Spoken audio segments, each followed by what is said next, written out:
A couple of days ago, I managed to really annoy a lot of people online. And how did I do this? I simply posted that if you're not happy with how the British state is spending your tax money, that perhaps you should consider moving, living and working somewhere else for 1 or 2 years and not paying tax into a system that clearly hates you. And I thought this was a perfectly reasonable, uncontroversial take. I didn't realise that people were going to get so mad about this, but they did. And we're going to talk about it. But before we do, I just want to reassure people that I'm not actively looking at visas or anything like that. This was more of an idea, more of a concept that I was simply floating out there. It's kind of a legal way to tax strike, if you want to think about it that way. Now, there is some backstory as to why I made that particular comment, and it comes from a Daily Mirror article which they produced after the budget, and they were speaking to some people who are going to be receiving even more welfare from my taxes after this budget. I'm going to read you one line from it. In a good month, when Universal Credit gives full entitlement, Thea has a total of £6,142, from £2,900 in take-home pay, so that's her pay from her job after taxes, and £3,342 in Universal Credit plus child benefit. So her monthly income after taxes is £6,142, and the bulk of it comes from welfare, just comes from the state. Now, that's due to go up even higher. Do you know what I would have to earn to make £6,142 per month after tax? Do you know what the salary equivalent of that is? With no welfare included, of course. It's £135,000, which is more than quadruple the national average salary. I'm meant to feel sorry for Thea, who, whilst, yes, working, congratulations, like the rest of us, also is claiming £3,300 soon to go up in welfare. I meant to feel sorry for her. I meant to celebrate for her that she's going to get up to like £6,500 or maybe £7,000 now every month.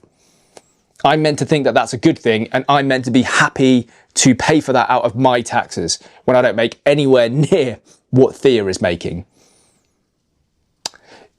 I'm just not. So just to add some salt in the wound here, these benefits are actually available to non-citizens. So you don't even have to be British to have access to this welfare system. In fact, Thea herself in that article, I'm not convinced is British, because she did a previous TV interview in which she was speaking with a thick American accent, and she talked about going back to America to see her family and them helping her to look after her kids. So she might not even be British, but we're paying her, you know, almost £3,500 a month tax-free to live here and raise children in London. Very strange. Now, Martin Daubney did some number crunching on this to see which nationalities and which ethnic groups are having more than 3 children, or more than 2 children, I should say, and are therefore going to be the biggest beneficiaries of these tax rises, of more welfare being given to them. And here's what he found. Pakistan, 41% of families have more than 2 children. Bangladesh, 38%. Black Africans, 25 to 30%. Muslim majority, 20 to 25%. White British, 14%. Only 14% of families who are white British have more than 2 children. So when you look at those facts and figures, and then you compare the employment rates across these different ethnic groups and these different nationalities, what you're effectively seeing is that the white British people are being expected to go to work in higher numbers, generally, typically, to pay more in tax to fund people from other foreign groups living in the country who generally have much larger families. And so what that really boils down to is you're asking the white British people to cough up more money to fuel the rapid demographic change in this country. Demographic change that the native British population simply never consented to. And I don't think that this is just a little bit wrong, or I disagree with it personally. I think this is fundamentally evil, because the white British people did not consent to this. They're on the verge of becoming a minority in their own homeland within a couple of decades, despite having never consented to that. And now you're asking them to cough up more money to keep this going. I think that's evil. So no, I don't particularly want my taxes to go funding that system. It's that simple. Okay, so you don't want to pay taxes to the British state. How can you go about doing that?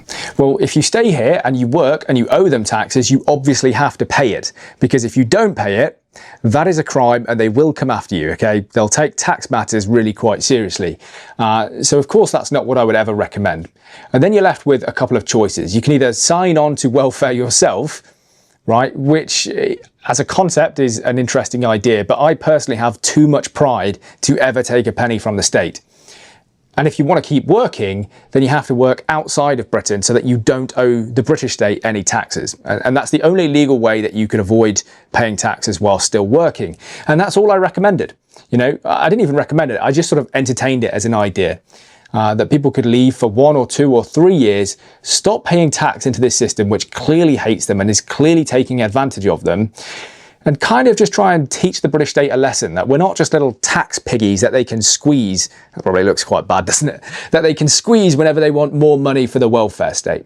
That's all I suggested. And I thought that was kind of a reasonable idea, concept, suggestion. I got a ton of abuse for this, which doesn't really bother me. It's like the online discourse. You give it, sometimes you get it back, often a lot, and that's fine. But I would say 70% of the comments were negative. I had a few 100,000 plus follower accounts saying this is the worst message you could ever be giving out, which I don't think is true. And then a lot of smaller accounts calling me a coward, a traitor, treasonous. Some people were even saying, oh, if you leave now, which I never said I was going to do, by the way. If you leave now, we'll never let you back into the country when we win. Okay.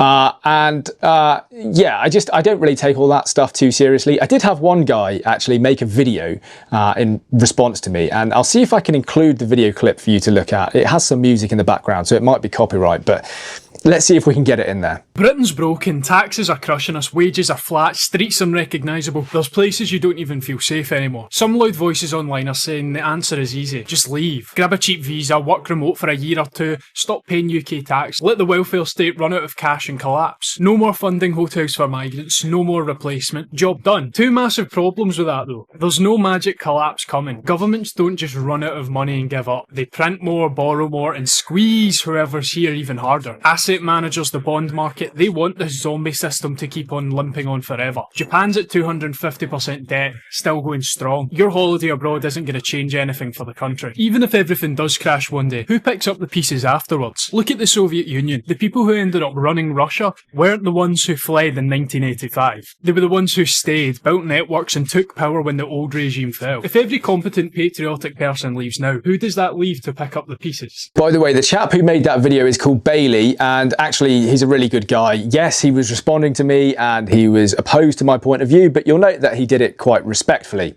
So I've got no problem with him whatsoever, and actually I'm going to leave a link to his YouTube channel in the description of this video. Go check it out, show him some love. Anyway, I got to thinking, like, why are people so opposed to this idea, which is literally just a throwaway comment, just an idea? And I arrived at the conclusion that there's 2 main reasons, I think, that people are upset by this idea that others might leave for a few years. The first is that my purpose here is to put pressure on the welfare state, because I would like to see the welfare state drastically reduced. I think more people need to get back into work, right? And a lot of the people, I think, perhaps, I don't know this, who are responding to me negatively, perhaps depend on the welfare state. So they are either unemployed, hopefully looking for work, but currently claiming universal credit. Or, and I know that this is the case for at least 2 examples, they are going to be the beneficiaries of even more welfare spending from this most recent budget. So because they have more than 2 children, and I'm not going to name these people, but they are going to be able to claim more from the government, more from my taxes. And look, I don't really begrudge them because they're English families, and so I'm okay to support that, but it's not worth it for the 14% of white British families who are going to get this extra support when it's also, you know, lots and lots of other groups, and it's fueling the demographic change. So that's one reason I think people are kind of not very happy with this idea. The other is that I think there are people who simply cannot see any way they could get out of the country. And it's not because they don't have necessarily enough money. I don't know how much money they do have. It's because they don't have the right skill set. In order to get a visa and go and work and live in another country, you need to have some kind of skill set that that country wants. Okay? And it's not going to be your university degree. It's not going to be the fact you've worked an email job and that you can type 60 words per minute. It's going to be, oh, I'm a plasterer. I'm a plumber, I'm a carpenter, I'm a tradesman, I can do X, Y, Z. It's going to be hard skills that will get you into another country. And so the people who lack those things and realise that actually I couldn't get a visa in another country, I couldn't go and live somewhere else, are a bit sort of begrudging of the people who can do that and therefore could leave and get out of the hellhole that is Britain for a while. I don't know how much of it is that and how much of it is just generally people thinking that I'm a complete traitor for suggesting that maybe we should stop paying taxes to the state for a few years. But I suspect that's a big part of it, about why there's so much anger and hatred towards this idea. Weirdly, just one day after I had this whole debate all over X about whether people should leave or shouldn't leave, whether that's a good or bad thing to do, Peter Hitchens came out and made a video saying that everybody who can get out of Britain should do so at the earliest opportunity, which is pretty extreme, right? Hopefully I can play the clip. It might be copyright. Let's see how we get on. Yes, I do tell people to leave the country if they can, but that's an important detail. The if they can bit, it's getting harder and harder to get out of here, not least because people in foreign countries have begun to realize what modern Britain is like. They've begun to spot what most of us already know, that nothing works. Our schools are useless. Our universities are even worse, that we're not training people to be any use at doing anything, that we're very badly governed, that we don't know how to run anything. Why should they have us? If you want to get out, by all means try, but don't ask me where you should go. Don't assume before you try going that everybody will want you. Get some qualifications, learn to speak a language. But the real problem is this. I'm not telling people to get out so they can have nicer, better, comfier, more prosperous lives. I'm saying get out while you can before this country becomes impossible to live in and impossible to escape from. The way in which our politicians behave, their incompetence, their inability to understand what's going on, their incredible willingness to spend money we haven't got, their refusal to face any of our major problems are leading to the decay of what was once a major civilization. You think it'll just carry on being an inhabitable place forever? You'll be surprised. And people also say to me, well, why don't you go? I don't go because I'm 74. It's too late for me. I can't go somewhere else and make a living there. And I don't believe you should go to somebody else's country without being able to support yourself. That may not be the case with you. That's all I'm saying. Get out while you can. I'll assume that you were able to see that clip, and in it Peter is basically saying get out of Britain whilst you can, because soon you won't be able to, but it's also going to be unlivable to stay here.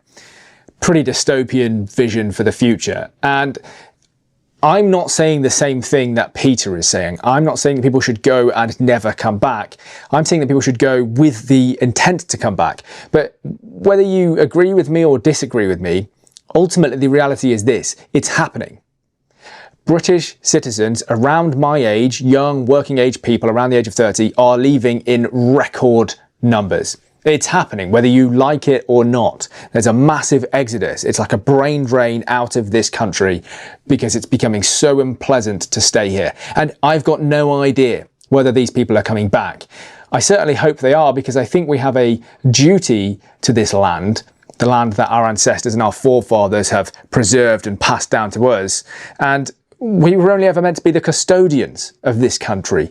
We were meant to take good care of it, improve it where we can, and pass it down to the next generation of English, Welsh, Scottish, and Northern Irish people.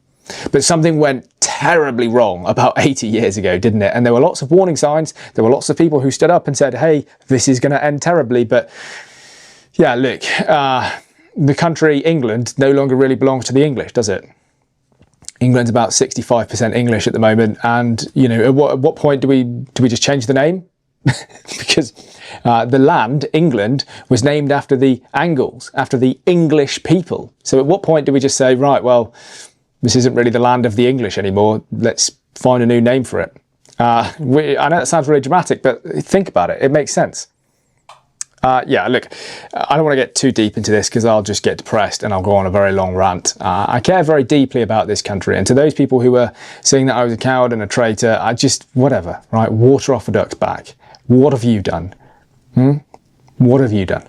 I spent 7 years in the British Army. What have you done other than sit behind an anonymous Twitter account, not willing to put your face out there, probably sat on universal credit, calling me a coward? Great. It is what it is. Right, look. I'm going to leave the video there. I know a lot of you really hate this background, right? This breeze block background. And I'm working on something to actually change it and something to put there. I quite like the breeze blocks. Many of you don't. But I did discover a thing that I can do to make the background different. So I can change this into anything that I want, which is quite interesting, without a green screen or anything. So this dog is obsessed with my socks. She absolutely loves them. If you ever meet me in real life, in person, and I'm not wearing a matching pair of socks, it's because she has taken all of my socks and decided to hide them wherever she sees fit in the house, and I've got no idea where they are. Anyway, thank you very much for watching this video. Please do leave a like, comment, subscribe. Hopefully the comment section on this video won't be as brutal as they were on X. That's why I'm leaving you with a shot of my very cute dog, so you know that she reads all of the comments, and if you make them mean, she will be upset, and you don't want that, right? So thank you again, and yeah, I'll see you in a future video. Thanks for watching.